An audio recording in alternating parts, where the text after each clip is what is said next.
किस्मत वाले होते हैं वो लोग जिन्हें उनका पहला प्यार नसीब होता है। ओरिन की किस्मत भी ऐसी ही हो सकती थी, पर होनी को कौन टाल सकता है। जिस दिन ओरिन का क्रश उसे प्रपोज करने वाला था, उसी दिन उस बेचारे की बहुत ही मिस्टीरियस सर्कमस्टांसेस में मौत हो गई। बहुत ही सिंपल सी स्टोरी है ना, पर इस सिंपल सी स्टोरी में तड़का लगाता है टाइम ट्रैवल।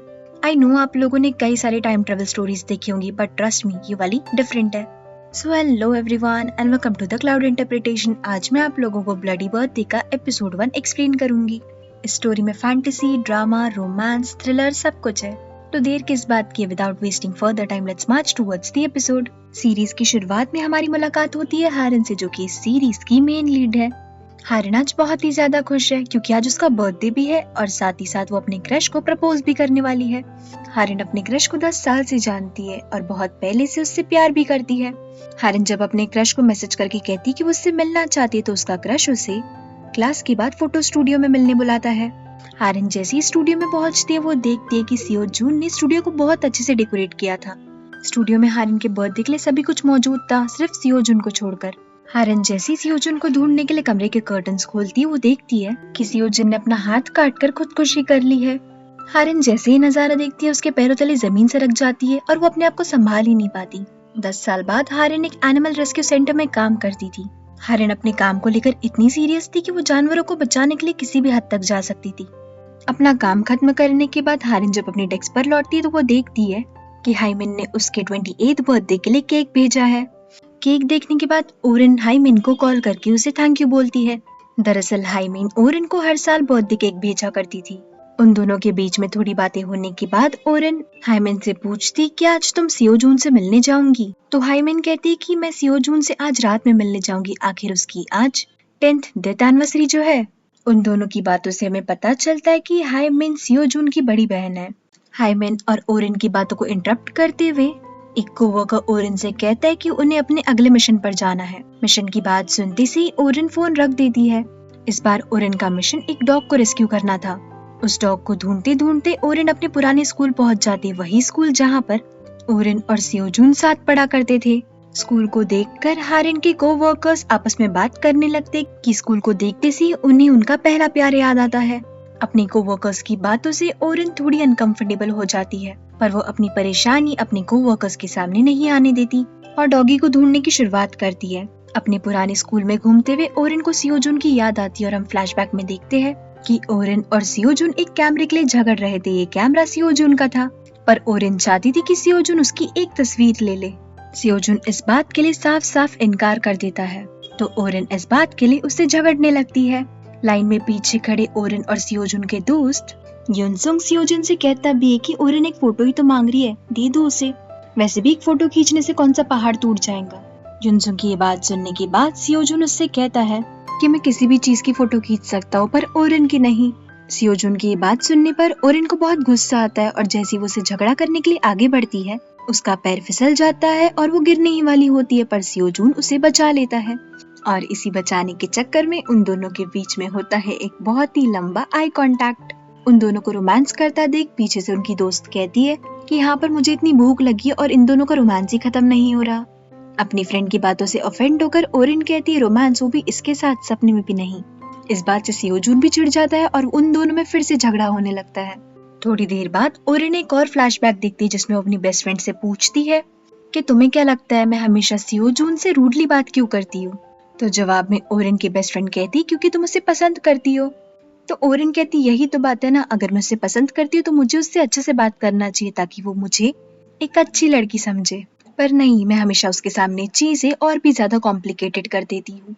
हारिन अपनी बेस्ट फ्रेंड से एक और क्वेश्चन पूछती है, अगर तुम्हें तुम्हारा 10 साल पुराना दोस्त प्रपोज करे तो तुम्हारा क्या रिएक्शन होगा। तो उसकी फ्रेंड अजीब सी शक्ल बनाते हुए कहती है कि मुझे ये बात इतनी अटपटी लगती है कि इसे सुनते से ही मैं बीमार हो जाऊंगी। साथ ही साथ ओरिन की बेस्ट फ्रेंड ये भी कहती कि तुम्हारे और सियो जून के बीच में चीजें अलग है, तो क्यों ना तुम उसे प्रपोज कर दो। अपनी बेस्ट फ्रेंड के इस बात को ओरिन ना करते हुए कहती है कि अगर मैंने उसे प्रपोज किया और उसने मुझे मना किया तो मेरी कितनी बेइज्जती हो जाएंगी। इससे अच्छा तो यही होगा कि मैं अपने पहले प्यार पर गिव अप कर दूं।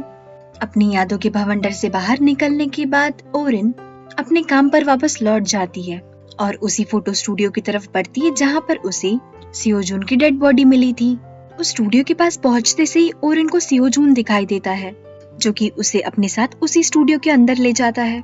स्टूडियो के अंदर पहुंचकर ओरेन को याद आता है कि कैसे सियोजन उसे इसी स्टूडियो में फोटोग्राफी और कैमरे से रिलेटेड इंफॉर्मेशन बताता था। ऐसी ही एक इंफॉर्मेशन शेयर करते वक्त सियोजन ओरेन को बताता है कि कैसे हम कैमरा रोल्स के जरिए 24 की जगह 25 फोटोज एक ही बार में क्लिक कर सकते हैं।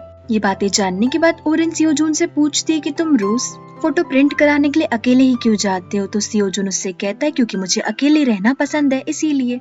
सियोजून की ये बात सुनने के बाद ओरेन उससे पूछती है कि तुम युनसुंग की मदद क्यों नहीं लेते हो, वो तो सबसे अच्छा है ना।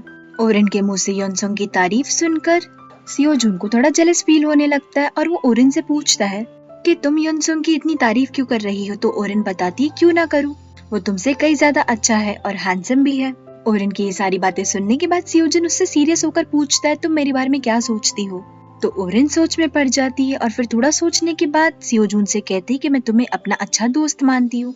सियोजून की शक्ल से साफ साफ पता चल रहा था कि वो ओरेन के जवाब से बिल्कुल भी खुश नहीं है। बैक इन प्रेजेंट ओरेन उस डॉगी को ढूंढने में कामयाब हो जाती है और अपना काम खत्म करने के बाद अपने स्कूल फ्रेंड्स के साथ अपना बर्थडे सेलिब्रेट करने जाती है। रास्ते में ओरेन को एक बहुत ही पुराना फोटो स्टूडियो दिखता है।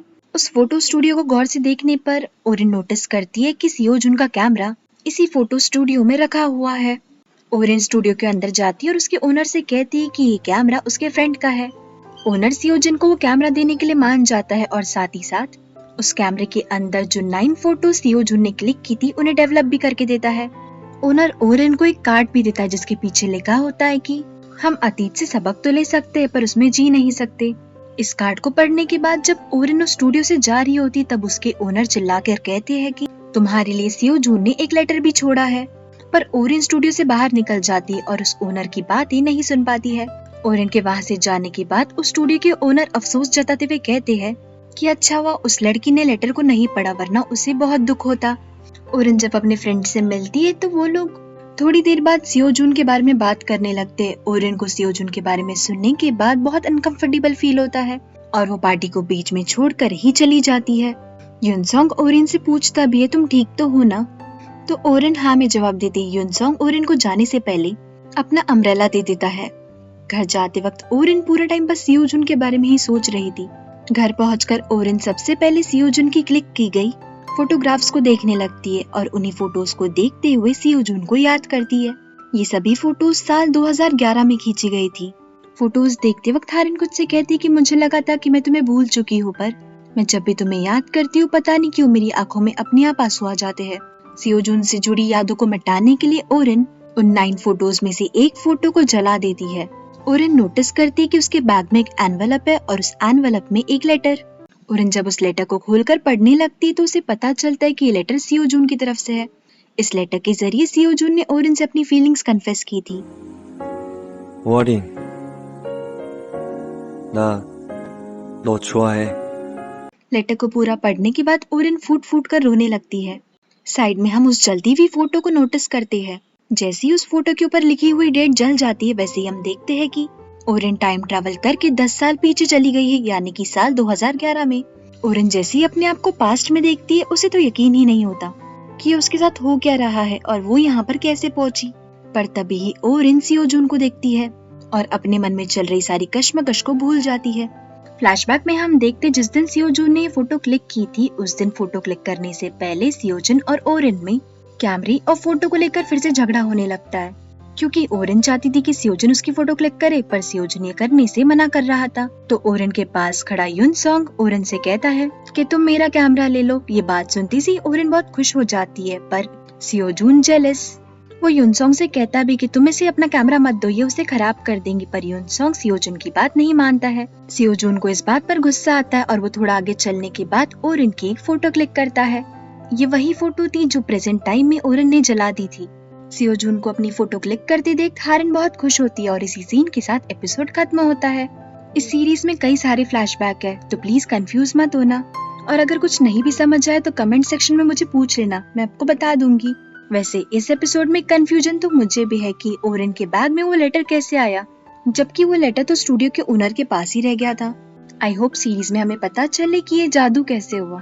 Take care of yourself guys, see you in the next episode, see या।